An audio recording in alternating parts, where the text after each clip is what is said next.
What if two people died in the same room, just 5 months apart, from the exact same causes, both otherwise healthy, both too young, and both under the care of the same person?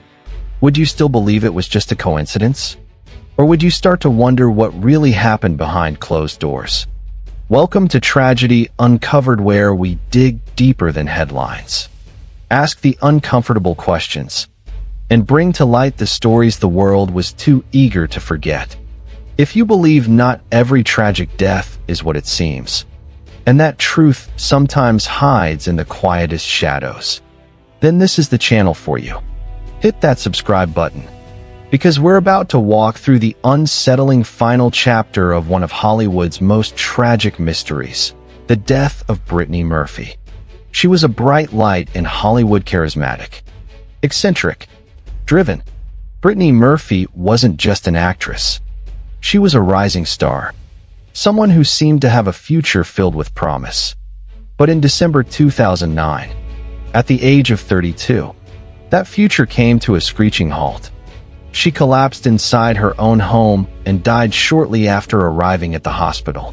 Officially, it was pneumonia, complicated by anemia and a mix of prescription medications. 5 months later, her husband, Simon Monjack, died in that very same house, in the very same bedroom, with the very same listed causes. A tragic coincidence? Perhaps. But when you start to pull at the threads, his criminal background, her alienation from friends, their obsessive secrecy, and the ever-present shadow of a whistleblower lawsuit against the U.S. government, you begin to realize that not everything adds up. Tonight, we're going beyond the tabloid headlines and peeling back the layers of what really happened to Brittany Murphy. Because sometimes, the most haunting tragedies aren't the ones that scream, but the ones that whisper. This isn't a tabloid exposé.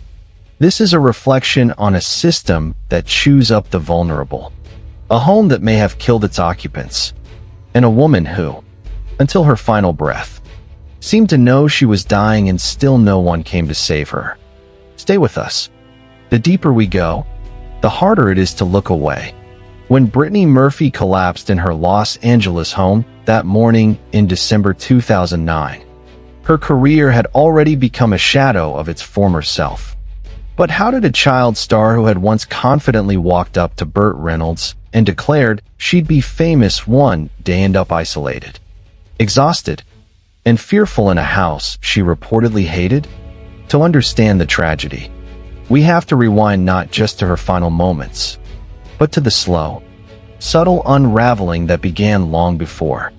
Brittany's story starts, as many American stories do, with dreams and dysfunction. She was born in Atlanta, Georgia, and raised primarily by her mother, Sharon Murphy, after her parents divorced.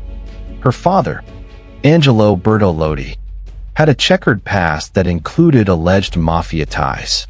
Her mother, determined to give Brittany a safer life, cut off most contact with him and moved their small family to New Jersey. By the age of 13, Brittany was already begging her mom to move to Los Angeles so she could pursue acting. And against the odds, Sharon agreed. They relocated to the West Coast, and Brittany began chasing bit parts on television, struggling like any unknown, until 1995, when her role in Clueless finally put her on the map. Playing the awkward yet lovable Ty, Brittany became a breakout star in a film that would go on to define a generation. Her rise continued. By the early 2000s, she had amassed a respectable filmography. Girl. Interrupted. Don't say a word. 8 Mile. The industry started to take notice. Critics praised her comic timing. Roger Ebert even likened her to Lucille Ball, an enormous compliment by any measure.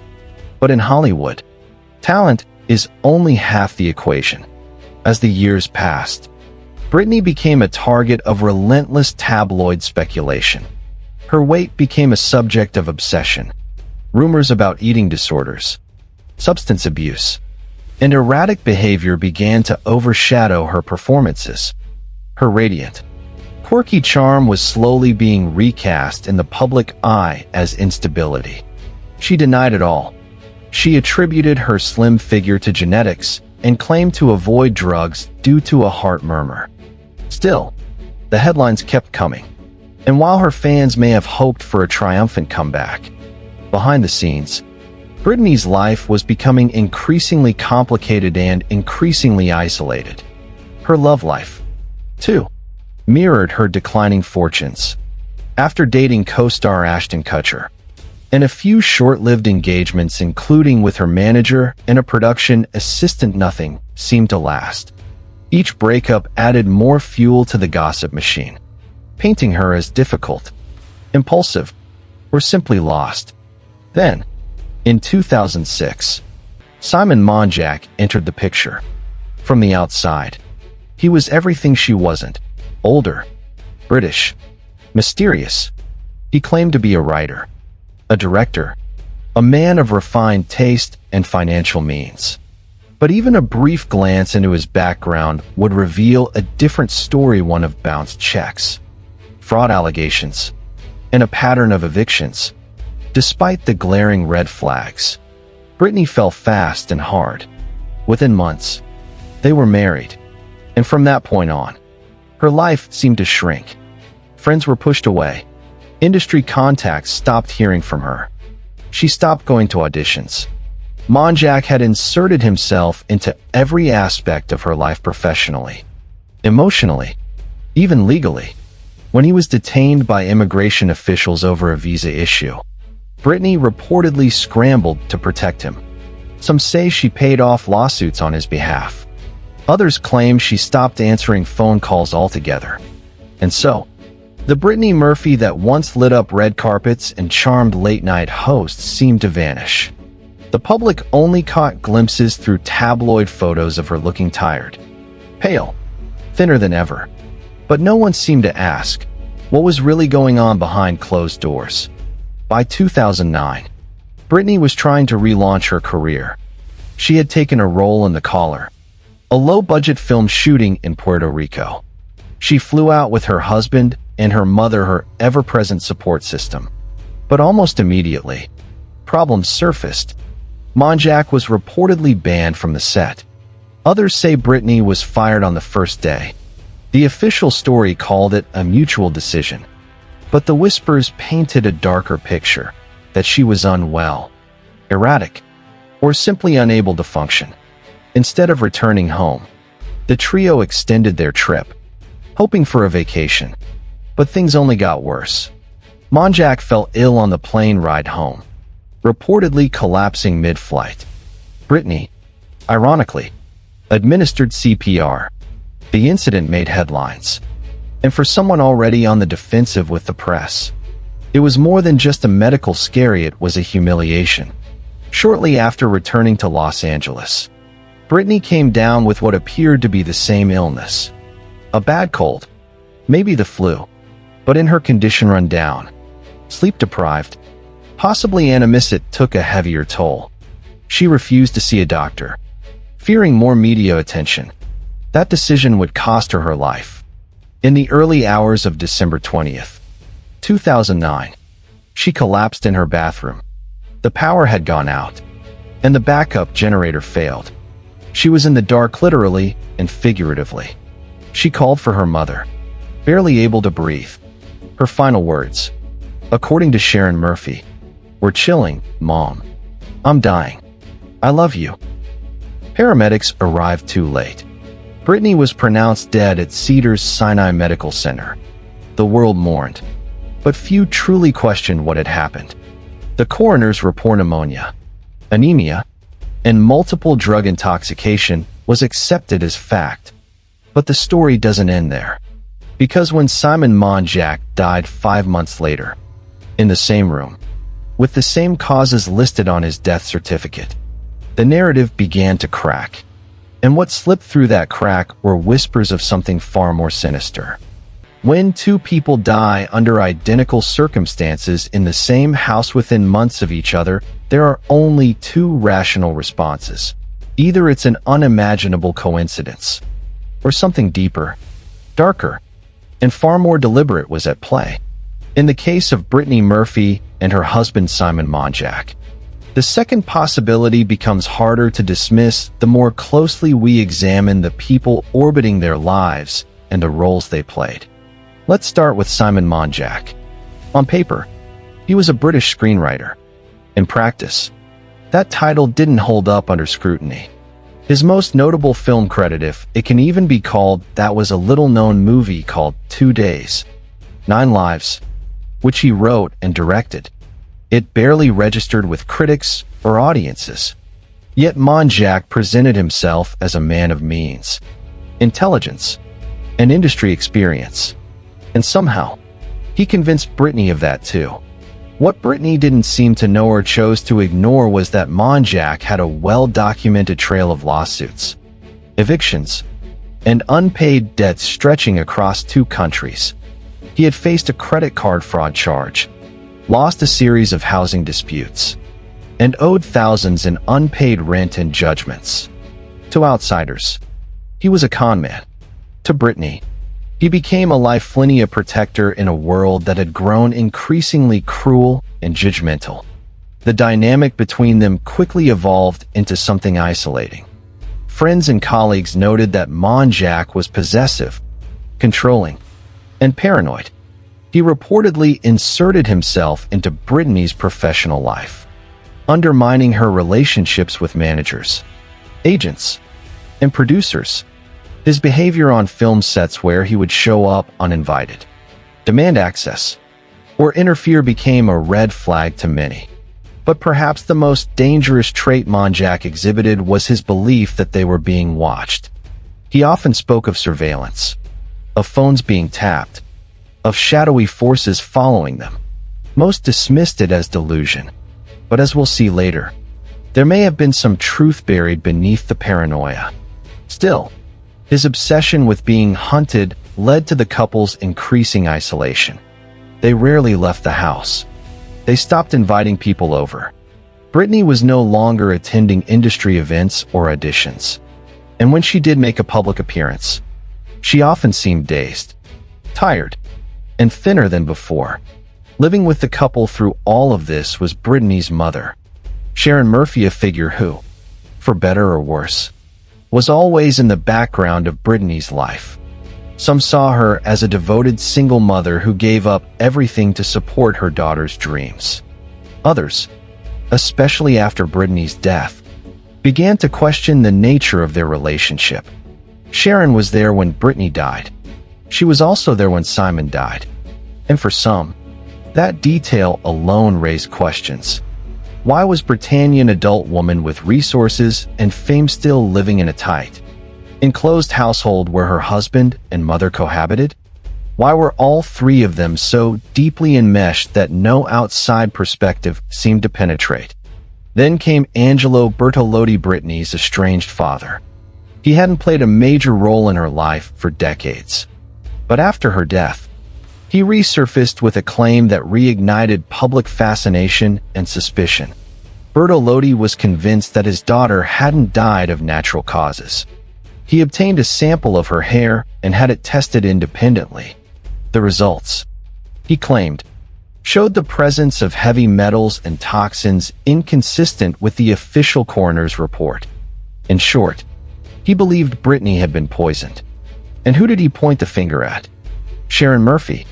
The accusation split public opinion.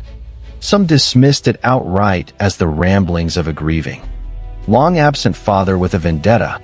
Others saw it as a disturbing possibility, especially given Sharon's control over the narrative following Brittany's death. She was the one who found Brittany. She was the one who spoke to the press. And she remained unusually close to Simon Monjack, even after Brittany's passing. It's worth asking, what motivated Bertolotti's claims? Was he seeking truth or attention? That's a question viewers must wrestle with. But regardless of his intent, his toxicology claims were never thoroughly investigated by authorities. The official ruling stood unchanged. Layered atop this already fragile web of relationships was an external force few were prepared to take seriously: the United States government. Enter Julia Devise, a former Department of Homeland Security officer turned whistleblower. In 2004, she filed an internal report after noticing irregularities at the U.S. border. Specifically, she documented that over 20 foreign nationals from flagged countries had entered the U.S. in a single day without proper vetting in July 4th. No less. When her warnings were ignored, she escalated her concerns to the FBI.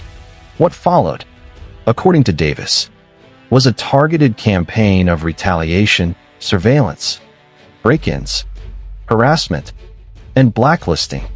Davis alleges that Brittany Murphy was not only her close friend, but someone who actively supported her case, going so far as to testify in Davis's legal battle against the government. That detail, if true, changes the entire complexion of Brittany's final years. According to Davis, both Murphy and Monjack were placed on government watch lists. They were allegedly surveilled, their phones tapped, and Simon's visa troubles were no accident, they were punishment. Simon's paranoia suddenly makes a little more sense in that light. If he truly believed they were being followed, perhaps it wasn't delusion. Perhaps it was experience. And if Brittany was, in fact, caught in the crosshairs of something larger than Hollywood politics, then her death and his warrant deeper examination. At the center of it all, a woman increasingly trapped between a husband with a criminal history and a mother shrouded in silence. A father shouting poison from the sidelines. And a federal whistleblower claiming Brittany was targeted by the very government tasked with protecting her. What began as a simple question, how did Brittany Murphy die, had by now evolved into a complicated, disturbing maze of conflicting loyalties, hidden motives, and unanswered questions. Because when every person close to the victim has something to hide or something to prove, it becomes nearly impossible to know where the truth ends and where the lies begin. If there's one constant in the story of Brittany Murphy's death, it's this: every answer only leads to more questions. And the deeper you dig, the harder it becomes to trust any official version of what happened. That's not because we're grasping for conspiracy, it's because the contradictions are built right into the record. Let's start with the coroner's report. When Brittany died, the official statement was relatively straightforward: pneumonia, anemia, and multiple drug intoxication. Not from illegal substances, just prescription and over-the-counter medications. The story implied that she was sick, untreated, and too weak to survive a common respiratory infection. But almost immediately, cracks began to form in that explanation. For one, pneumonia doesn't usually kill a healthy 32-year-old overnight, especially not one with access to world-class medical care just miles away. And anemia, though serious, is rarely fatal on its own. Combined, sure, they weaken the immune system, make recovery harder, but fatal? Without intervention? It raises a red flag. Then consider this: Brittany had reportedly been ill for several days. She had canceled appearances. She was taking various medications, some for cold symptoms, some possibly for anxiety or sleep. But despite her deteriorating condition, she never sought emergency care. Why? According to sources close to her, she was afraid of how it would look. She feared the headlines, the paparazzi, the accusations. After all, she had already been branded as unstable by the media. So here's a grim reality. A woman may have died because she didn't want to become tabloid fodder. In a cruel irony, the image of the unhinged actress may have caused her to avoid seeking the very help that could have saved her life. But then comes the real kicker. 5 months later, Simon Monjack dies. In the same house. From the same combination of pneumonia and anemia. A man in his 40s, reportedly in decent health, and surrounded by resources. That's not just statistically improbable, it's narrative breaking. The odds of two adults in the same household dying of the same non-contagious illness in such a short span of time are vanishingly small. Now, let's examine the house itself. Brittany had purchased it from pop star Britney Spears years earlier. It was a Hollywood Hills property. Expensive, secluded, and reportedly cursed in Brittany's eyes. She hated the home. She would ask to stay at hotels instead. She even told friends she felt uncomfortable there. Why? Was it emotional? Superstitious? Or did she sense something more tangible, something environmental? After both deaths, her mother Sharon suggested that the true culprit was toxic mold in the house. It was an eerie idea, but not entirely implausible. Certain molds, like Stachybotrys chartarum, can release spores that cause respiratory problems, fatigue, and even neurological issues. Prolonged exposure, especially in those with weakened immune systems, can be dangerous. But here's the contradiction.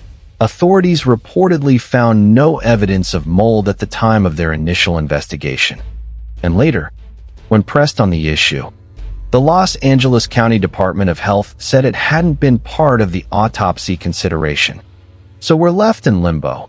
Either there was a lethal environmental factor overlooked, or the mold theory was a convenient deflection from something else. Then there's the toxicology dispute. Remember, Brittany's father, Angelo Bertolotti, obtained independent testing that showed heavy metals in his daughter's hair, metals typically associated with poisoning. He went public, suggesting foul play. His results were never officially adopted, but they weren't entirely debunked either. The lab he used admitted the findings didn't conclusively prove poisoning, but they didn't rule it out either. So what do you do with that? On one hand, you have a grieving father desperate for justice. On the other, a mother who had everything to gain by maintaining that Brittany's death was natural and tragic, but blameless. Which brings us to perhaps the most uncomfortable contradiction: the role of Sharon Murphy. She was there for every chapter before, during, and after. She lived with Brittany and Simon. She was the one who heard Brittany's final words. She made the 911 call. And then, 5 months later, she repeated the process with Simon. Now, there's no clear evidence to suggest Sharon was involved in either death, and it's dangerous to point fingers without proof. But even so, her proximity to both events and her swift public appearances afterward made many uneasy. At one point, she gave interviews to the media, posing for photos in the very house her daughter had died in, smiling through the grief. Some saw it as strength. Others saw something else, something performative. Meanwhile, Simon's own past remained a black hole of inconsistencies. His supposed wealth? Mostly fabricated. His career? Largely unsubstantiated. His charm? Often described by insiders as manipulative. So when he collapsed and died from the same natural causes, the world looked back at Brittany's death with fresh suspicion. If this man was capable of weaving lies and deceiving Hollywood insiders, was he capable of dragging Brittany into something she couldn't escape? Here's another unanswered question. Why wasn't a deeper criminal investigation launched after the second death? Why didn't law enforcement reopen Brittany's case? 2 sudden deaths in one house is a pattern. That's not just bad luck. That's cause for concern. And yet, the official story never changed. Both deaths remained classified as tragic accidents. No foul play. No reopening. No charges. The world moved on. But we didn't. Because these contradictions don't fade with time. They only grow louder. And when the facts on paper no longer match the emotions in our gut, it's not conspiracy to ask questions, it's responsibility. If we're being honest, Brittany Murphy didn't just die in her Hollywood Hills home, she was already dying in the public consciousness long before her final breath. The world watched, speculated, whispered, and labeled. And then, when the real tragedy struck, it responded with the same shallow shock it reserves for every fallen starlet. A few headlines, a montage of red carpet photos, and then silence. The media narrative was neatly packaged. Troubled actress dies too soon. But what they didn't address, what they couldn't or wouldn't confront, was how they had helped build the story that eventually swallowed her whole. From the early 2000s onward, Brittany had become the subject of a specific kind of celebrity coverage, the kind that doesn't just report the news, but manufactures it. Paparazzi photos of her looking tired or underweight were slapped with captions like "out of control" or "wasting away." Every romantic relationship was dissected. Every fashion choice analyzed for signs of instability. There wasn't concern, only voyeurism masquerading as commentary. And while the press tore down her image, few paused to consider how it might affect the actual person. When she finally began withdrawing from the spotlight, retreating into her home, the same outlets that hounded her presence now speculated about her absence. And when she died, those same voices were quick to insinuate that her end was inevitable. But the public isn't blameless either. Celebrity culture thrives on demand. It feeds off clicks, likes, and rubbernecking attention. Brittany Murphy wasn't the first to be consumed by that machine, and she won't be the last. The difference is, in her case, the line between entertainment and tragedy became nearly invisible. People were reading about her final days as though it were just another tabloid saga, ignoring the human cost of that narrative. Even the discussion around her death quickly spiraled into spectacle. Forums debated whether she had overdosed. Pundits argued over the mold theory. News anchors reported on Simon Monjack's death with a mix of disbelief and morbid curiosity. But few dared to ask the larger question: what kind of system allows a young, successful woman to become this isolated, this unheard, this disposable? There's also the uncomfortable fact that Brittany wasn't a scandal magnet. She didn't seek controversy. She wasn't combative with the press. She didn't lash out, or spiral publicly, or flaunt excess. She was quirky, ambitious, vulnerable, everything Hollywood says it loves in theory, but quietly punishes in practice. And so she faded. Not because she lacked talent, not because she self-destructed, but because she didn't fit the mold of what a leading lady was supposed to be. Too unconventional, too offbeat, too real. In that vacuum, others filled the space. Sharon Murphy, for instance, became the de facto spokesperson for Brittany's memory. But the way she handled the public aftermath left many uneasy. There were television appearances, posed photo shoots, even a public letter accusing Brittany's father of exploiting her death. Some saw a grieving mother trying to preserve her daughter's legacy. Others saw an opportunist managing the narrative.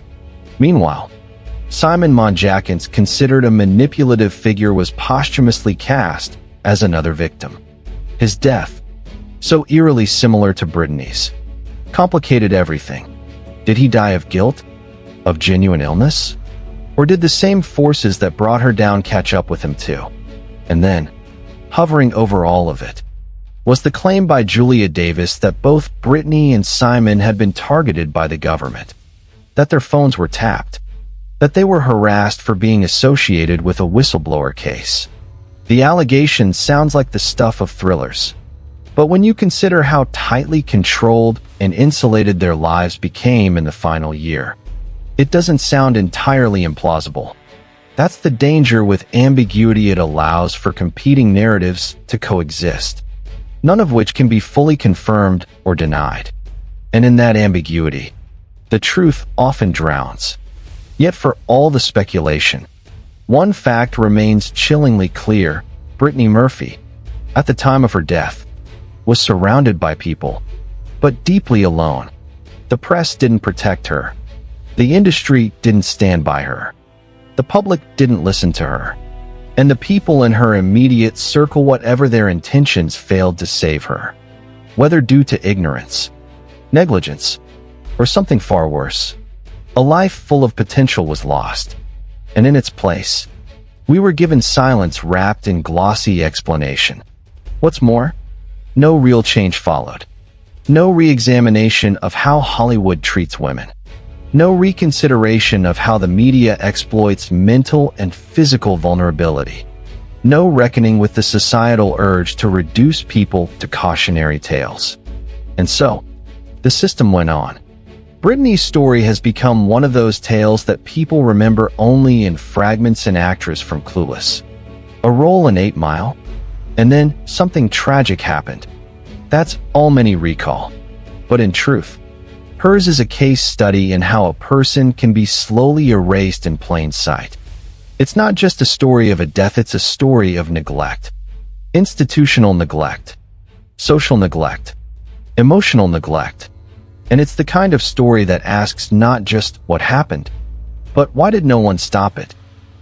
Because in the end, the questions that haunt us the most are rarely about the cause of death, but about the absence of intervention. If there's anything more haunting than Brittany Murphy's death, it's the deafening quiet that followed it.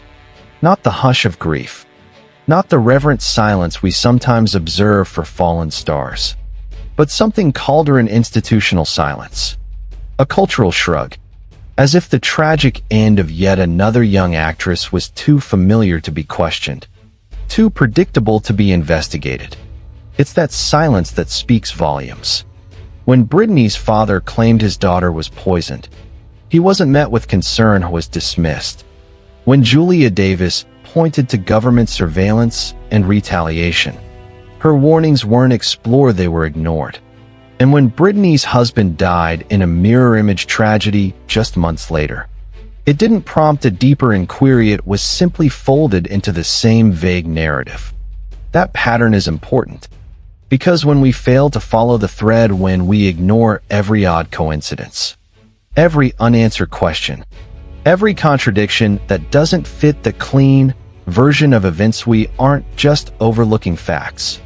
We're permitting something else to happen, something more dangerous. We're allowing truth to be optional. We're letting narratives be shaped not by what is real, but by what is convenient. In Brittany Murphy's case, there was no singular smoking gun, no killer in the shadows, no grand revelation that tied everything together. But that doesn't mean we're left with clarity. On the contrary, we're left with a landscape of unresolved doubt, a web of inconsistencies that has never been fully unraveled, and perhaps never will be. And maybe that's part of what makes this story so difficult to process. It doesn't offer closure. You can't point to one person, one event, one mistake and say, this is why she died. Because the truth is likely messier than that.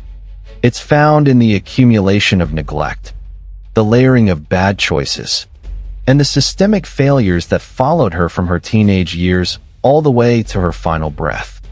What happens when fame becomes a fortress with no exit? When the people closest to you either don't see the danger or choose to look away. Brittany's life was full of effort. She worked hard. She kept going. Even when her roles dried up. Even when the press turned on her. She supported her mother through cancer. She tried to love men who didn't deserve her trust. And even at her lowest, she was still making plans for a comeback. That matters, because people like Brittany Murphy are often remembered only for how they died, not how they lived. They become headlines, hashtags, or cautionary tales. But rarely do we stop to ask, what if their deaths weren't personal failures, but collective ones? It's worth noting that Brittany wasn't alone when she died. Her mother was there. Her husband was there. She had fans, friends, former co-stars. But what does it mean to be surrounded if no one steps in? If no one challenges the isolation? If everyone trusts that someone else will notice when things go wrong? In that sense, Brittany's death is more than just a tragedy. It's a case study in modern celebrity loneliness. And in the years since her passing, has the system changed? Has the industry learned? Have the media shifted their tone? Or have we simply moved on to the next story, the next scandal, the next slow-motion collapse? It's telling that when you search Brittany Murphy's name today, the results are dominated not by her work, not by the characters she brought to life, but by the mystery of her death, the conspiracy theories, the unanswered questions, the photos of her final days. That's not an accident. It's the consequence of a culture that treats the lives of public figures as consumably and their deaths as entertainment. We're left with fragments, testimonies, theories, silence. A house that Brittany was desperate to leave, but couldn't. A husband with a past full of deception. A mother whose grief blurred into confusion. A father who reappeared too late. And a system that quietly filed the entire case away as closed. But the door never truly closed. It stayed open just enough for doubt to creep in, for suspicion to take root, for empathy to collide with outrage. And maybe that's what this story really leaves us with: not a conclusion, but a responsibility. Not an answer, but a mirror. Because when we stop treating these stories like riddles to be solved, and start seeing them as reflections of ourselves, of what we tolerate, of what we ignore, of what we enable only, then do we begin to understand their weight. Not just what happened, but why we let it happen. So maybe the real question was never, how did Brittany Murphy die? But rather, why was she allowed to disappear while everyone was watching? A woman loved by millions, remembered for her warmth, her talent, her spark lost not in a single moment, but in a slow erosion of care, truth, and attention. We may never know the full story. We may never be told the truth. But sometimes, the absence of answers tells its own kind of story, a story about silence, neglect, and the uncomfortable comfort of letting go too soon. And if this can happen to someone in the public eye, surrounded by cameras, headlines, and praise, what happens to those who vanish in private? Who hears them? Maybe we don't need more autopsy reports. Maybe we need to pay closer attention while people are still alive. Thank you for watching to the very end. If this story stirred something in you, don't let it fade. Speak, question, reflect, and most importantly, subscribe to Tragedy Uncovered so you never miss a truth hiding in plain sight. We'll see you in the next one. Until then, stay curious, stay sharp, and stay listening.